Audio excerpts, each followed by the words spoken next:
이번 시간에는 제가 그 친구하고 이제 친구 동생이 찾아온 적이 있습니다. 저한테. 근데 왜 오게 된 거냐면 이제 제가 이제 접신을 했다고 하니까 그게 진짜인지 아닌지 그 자리에서 자기가 원하는 신을 접신해라. 그러면서 이제 한 분을 접신하라고 저한테 부탁한 적이 있었습니다. 그때 접신한 신이 누구냐면 비트겐슈타인입니다. 비트겐슈타인. 저는 이제 처음 들었어요. 이분을 그 당시에 뭐 하는 신인지. 근데 느닷없이 이 분을 접신을 한번 보라는 거예요. 그래서 접신을 했습니다. 그때 비트겐슈타인이 접신해서 한 이야기입니다. 내용은 길지는 않아요. 그렇지만 이제 함축되어 있는 내용이 있어서 소개하려고 합니다. 현상은 언어로 표현된다. 그래서 언어를 난 수로 정의하는데 관심이 컸다. 그건 역으로 현상을 규명하는 한 가지 방법이 될 수 있기 때문이다.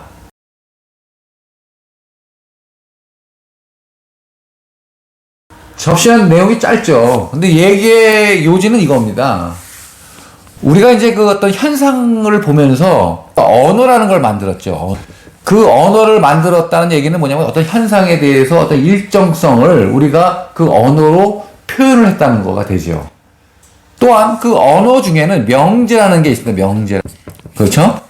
그 명제 중에 한 가지 예를 들면 이런 겁니다. 물은 위에서 아래로 흐른다. 저게 물은 위에서 아래로 흐르는 것이니까 항상 일정하니까 그렇게 하나의 명제로 이렇게 얘기를 하죠. 그런데 비트겐슈타인은 뭐라고 생각한 거냐면 바로 이러한 것들이 하나의 법칙을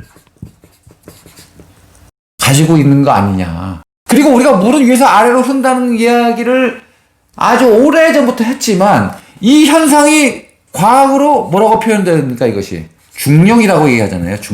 중력으로 규명되기 전까지는 이 물은 위에서 아래로 흐른다는 말은 그냥 말 같지만 뭡니까? 이게 하나의 법칙을 얘기하고 있는 것이다.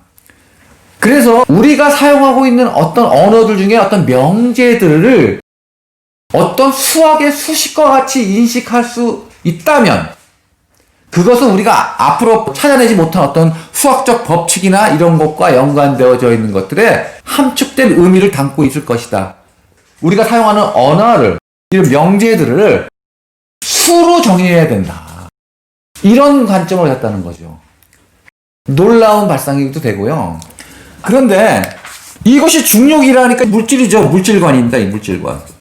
이 물질관과 생명관에 대해서 오해하는 부분이 있어요. 어떤 부분이 있냐면 물질관으로 꼭 생명관을 갖다가 다 설명하려고 하는 것들이죠. 바로 간단한 얘기로 이건 중력입니다. 이건 그죠? 이것이 물은 위에서 아래로 흐른다. 그런데 생명체인 연어는 어떻게 합니까? 연어는 물을 어떻게 해요? 거슬러 올라가죠. 자, 이렇게 되면 어떻게 되는 거죠? 법칙이 하나의 명제죠. 이것도 즉 이건 생명의 법칙이라고 할 수 있는 거죠. 생명체가 가지고 있는 어떤 법칙, 이거는 물질이 가지고 있는 법칙을 표현하는 언어가 되는 거죠. 명제가 되는 거고, 연어가 물을 거슬러 올라가는 이유는 뭐죠? 번식이죠. 번식. 이건 뭡니까? 생존을 어떻게 합니까? 종의 생존을 지속시키기 위해서 하는 행위지 않습니까? 이게 이러한 물질적 관점으로 모든 현상을 다 설명할 수 있느냐? 없다는 거죠. 근원적으로. 그래서 말하고자 하는 것은 정보의 재활용이다. 비트겐슈타인 이러한 조상신들이 이런 정보를 준 이유는 뭘까? 그걸 활용하라는 거죠. 그 활용의 의미는 바로 이런 방식이라는 거죠. 즉 물질관에서 보여지는 어떤 명제, 이것이 중력이라는 것으로 우리가 알게 되는 과정이 있다면 이 과정, 이것 또한 하나의 뭡니까? 물질의 법칙이 있다면 생명의 법칙도 있다는 거죠. 그래서 이 두 가지로 다 설명이 되어야 될 거를 요 하나로 이걸 다 설명할 수가 없겠죠, 당연히. 또 요거 하나로 이 전체를 다 설명할 수가 없다는 겁니다. 중력 가지고 이걸 설명할 수가 있어요? 거슬러 올라가는? 여기에는 뭐가 들어가 있습니까? 생명의 법칙에는 동기라는 게 들어가죠. 동기. 또 뭐가 들어갑니까? 물질이 주는 그 힘, 물에서 위에서 아래로 내려가는 그 중력의 그 힘을 어떻게 합니까? 이겨낸다는 거죠. 이 동기를 통해서 힘을 어떻게 해요? 이겨내는 거죠. 그러니까 이 법칙과 이 법칙이 지금 우리 현상에는 다 보이는데도 불구하고 이 한 가지만 가지고 이걸 얘기한다든가 하는 것들이 사실은 어떻게 보면은 우매한 관점이라고 얘기할 수가 있다는 겁니다. 예를 들 건데,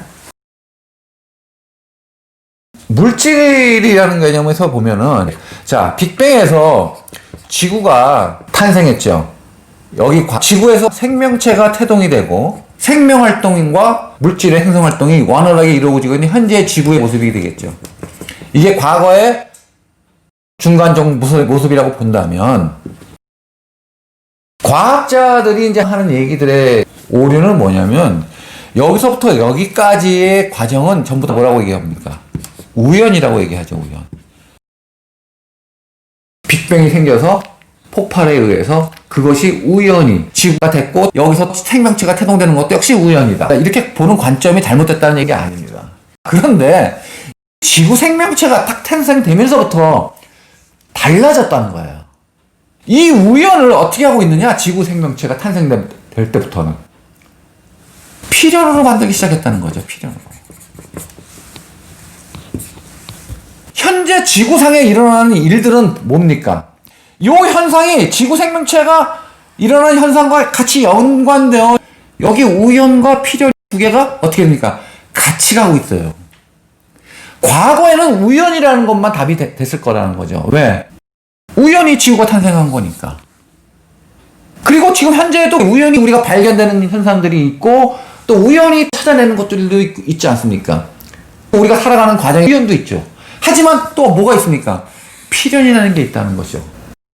즉 인위성이 들어가 있는 이 필연이라는 것들을 생명체들은 우연을 인위로 만들어가는 과정이 이때부터 시작됐다는 겁니다. 따라서 지구 생명체가 탄생한 시점부터는 관점이 어떻게 돼야 되느냐? 이것과 이것이 동시에 일어나고 있다는 거예요. 그렇기 때문에 현재 일어나고 있는 현상들은 다 인위적인 게 있고 우연인 게 있습니다. 이걸 다 뭉뚱그려가지고 현재 지구에서 일어나는 모든 걸 우연이다, 이렇게 얘기하는 건 뭐죠? 물질관에 빠져 있는 거죠. 이것이. 또 생명관에 가지고 모든 게 다 인위적이다, 이렇게 얘기한다는 것도 역시 모순이죠. 왜? 생명체는 물질과 어떻게 합니까? 상호 보완적 관계를 가져가면서 그 물질을 활용을 하잖아요. 그래서 이 물질관과 생명관, 이 두 가지는 지금 현재 두 가지를 항상 같이 봐야 된다는 거예요. 현상을 어느 하나로만 얘기해서는 안 된다는 거죠. 여기에 생뚱맞은 게 하나가 나온 게 뭡니까? 창조론이라는 겁니다. 창조론. 그 다음에 또 하나가 뭐죠? 진화론. 이렇게 나오는 거죠. 요게 두 개가 여기 쏙 들어와가지고 마치 이게 대표적인 것 같은데, 이 현상 안에 이것들이 하나씩 파편적으로 다 보여요. 근데 무조건 이거다고 주장하는 것들이 다 잘못되었다는 거죠. 왜? 우연과 인이라는 것은 섞여 있다. 얘기해 볼게요. 또 한 가지. 도구를 우리가 인류가 활용하기 시작했죠. 인류가 탄생하면서부터. 도구라는 게 뭡니까? 도구라는 것은, 자, 물질이죠? 물질은 뭘 가지고 있습니까? 운동성이라는 게 있죠. 운동성. 그 운동성을 어떻게 합니까? 활성화시키는 거죠. 생명활동에 어떻게 하는 겁니까? 활용하기 위해서죠. 이걸 누가 합니까? 인류가 하죠. 대표적으로 인류라고 친다면 이 생명체가 바로 이 물질이 가지고 있는 그 운동성을 어떻게 만드는 거죠?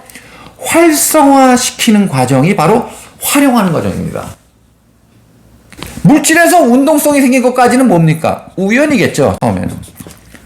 이 우연에 일어난 운동성을 어떻게 하는 겁니까? 무작위죠, 이거는. 운동성이라는 거는 위로도 갈 수 있고 옆으로도 갈 수 있고. 그런데 그 방향, 운동성의 방향을 어떻게 하는 겁니까?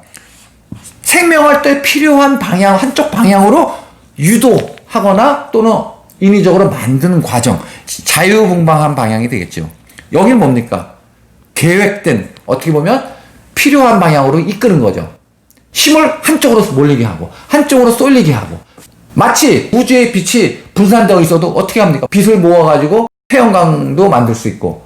이런 것들이 바로 방향을 인위적으로 하는 거죠. 그게 바로 활성화라는 거죠.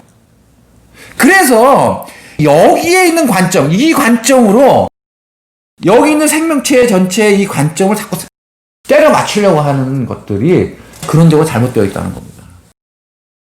그런데 이런 물질적 관점과 생명적 관점이 고대인들한테는 어떻게 되었을까요? 구분이 되었을까요? 구분이 안 되었다는 겁니다.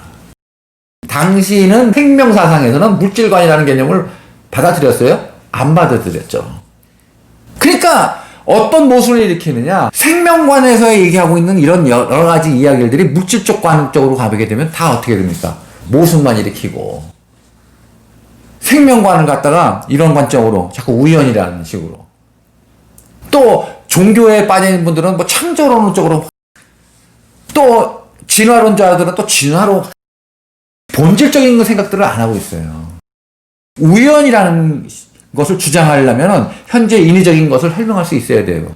또 인위적인 것만 주장하려면 우연에 대한 얘기도 설명할 수 있어야 된다는 겁니다. 이 두 가지를 전체를 할 수 있는 관점. 앞서 부처님이 한 얘기 중에 뭐라고 얘기했습니까? 흐름이 있고 신의 섭리가 있다. 그런데 이 두 개가 합쳐지는 답을 자기는 구하지 못했다. 이렇게 얘기를 했습니다. 왜 이런 얘기를 했을까? 바로 이거예요. 이 두 가지 흐름을 고대인들은 분리해서 보지 못했다는 거죠. 하나로 봤다는 거예요, 하나로.